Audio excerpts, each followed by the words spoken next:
है ना? तो एफआईआर भी होगी और पैसा भी वापस दिलाएंगे आपको आपका। और ये पेमेंट की प्रॉब्लम केवल सूरत की या गुजरात की नहीं है, पूरे देश की है। जितने व्यापारी हैं, मैं तो व्यापारी समाज से आता हूं, जितने व्यापारी हैं सब इस पेमेंट की प्रॉब्लम से जूझ रहे हैं। मैं समझता हूं गुजरात के लोगों के साथ मिलकर, सूरत के लोगों के साथ मिलकर एक नया ऐसा कानून लेके आएंगे जो शायद पूरे देश को एक दिशा दिखाएगा। पूरे देश के लिए इस समस्या का समाधान निकल सकता है। आज व्यापारी के सामने सबसे बड़ी समस्या पेमेंट की धोखाधड़ी की है। इसके लिए सख्त कानून बनाएंगे और आपकी पेमेंट आपको दिलाएंगे। पांचवी चीज, सूरत को गुजरात का नहीं पूरे देश का गारमेंट हब बनाएंगे।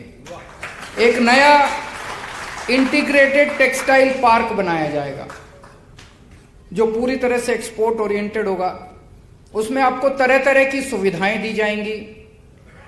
सुविधाएं सरकारी तौर पे इन द सेंस की, मान लो टैक्स ब्रेक्स हैं, टैक्स इंसेंटिव्स है, वो भी दिए जाएंगे और सारी फैसिलिटीज भी बना के देंगे। अभी मेरे को पता चला मल्टी स्टोरीड बिल्डिंग्स में आप काम करते हैं, वहां ना पानी है ना सीवर है, बुरा हाल है आप लोगों का।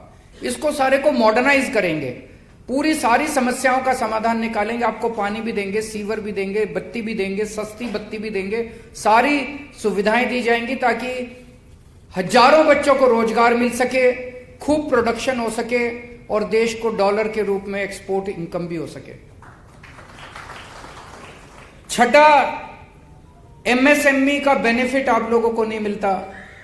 आप अगर लोन लेने जाते हो तो कोलेटरल मांगा जाता है, तो एक तो सबको एमएसएमई का बेनिफिट भी दिलाएंगे और अभी जो 25 लाख रुपए की लोन की लिमिट है उसको 1 करोड़ रुपए लोन की लिमिट किया जाएगा। सातवां, जीएसटी से बहुत सारी परेशानी है। जीएसटी के रेट से परेशानी है, उसको हम केंद्र सरकार के साथ उठाएंगे। और जीएसटी को लागू करने में बहुत ज्यादा दिक्कतें हैं, उसको सिंगल विंडो बना के इसको, वो हमारे हाथ में है। जीएसटी के रेट तो केंद्र सरकार के हाथ में है, लेकिन जीएसटी का एडमिनिस्ट्रेशन जो है यहाँ पे लोकल लेवल पे, वो हमारे हाथ में है। उसको सिंप्लीफाई करेंगे ताकि आप लोगों को जीएसटी को लागू करने में किसी भी तरह की कोई दिक्कत है, परेशानी है, भ्रष्टाचार है, उसको खत्म किया जा सके।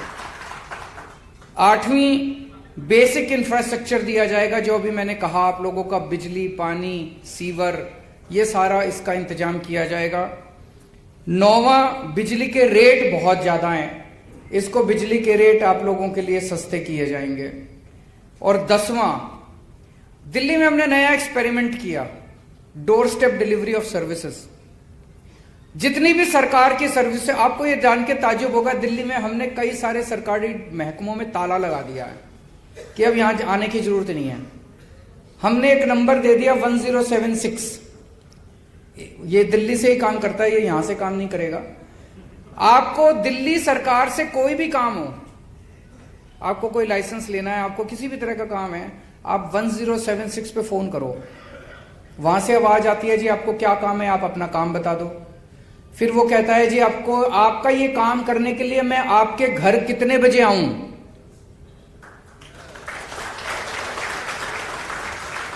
आपको सरकारी डिपार्टमेंट में जाने की जरूरत नहीं है, सरकार आपके घर आके आपका काम करके जाएगी। आप अगर कहते हो जी मैं तो लेट आता हूं दफ्तर से, रात को 10 बजे आना, रात को 10 बजे दिल्ली सरकार से एक अफसर आपके घर आके आपका काम करके जाता है। किसी दलाल के चक्कर काटने की जरूरत नहीं, किसी को रिश्वत देने की जरूरत नहीं, दफ्तर से छुट्टी लेने की जरूरत नहीं, सब कुछ ऑनलाइन है। और जो ऑनलाइन ना कर सके उसके door step delivery of services है। इसको गुजरात में भी लागू करेंगे। आपको किसी दफ्तर में जाने की जरूरत नहीं है, किसी को पैसे देने की जरूरत नहीं है, किसी दफ्तर के चक्कर काटने की जरूरत नहीं है। अपना काम करो, फलो फूलो, यही हम चाहते हैं। आप फलोगे तो देश तरक्की करेगा, और आप अपना धंधा छोड़ के सरकारी दफ्तरों के चक्कर काटोगे तो देश भी कैसे तरक्की करेगा। ये सरकारी दफ्तरों को भूल जाना, एक बार हमारी सरकार बनेगी, आप चिंता मत करना, सरकारी दफ्तरों को हम संभाल लेंगे, आप अपना धंधा संभालना। अब 2 बातें और आई। एक तो सुराना साहब ने फीस की बात करी और उनके साथ कई सारे पेरेंट्स आए हुए हैं।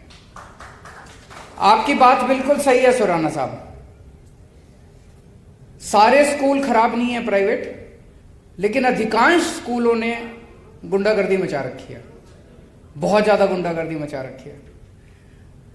कानून के मुताबिक कोई भी स्कूल, जितने स्कूल होते हैं ना, ये कानून के मुताबिक चैरिटेबल ट्रस्ट होते हैं। ये उससे कमाई नहीं कर सकते। कोई भी स्कूल आपकी फीस से कमाई नहीं कर सकता, प्रॉफिट नहीं कमा सकता। हमने दिल्ली में, हमारी सरकार बनी, हमने दिल्ली के सारे स्कूलों का ऑडिट करवाया, फाइनेंशियल ऑडिट। और आपके जान के ताज्जुब होगा, नाम लेना तो ठीक नहीं है, लेकिन अपने मन में सोच लेना, देश के जितने बड़े से बड़े नामी गिरामी स्कूल हैं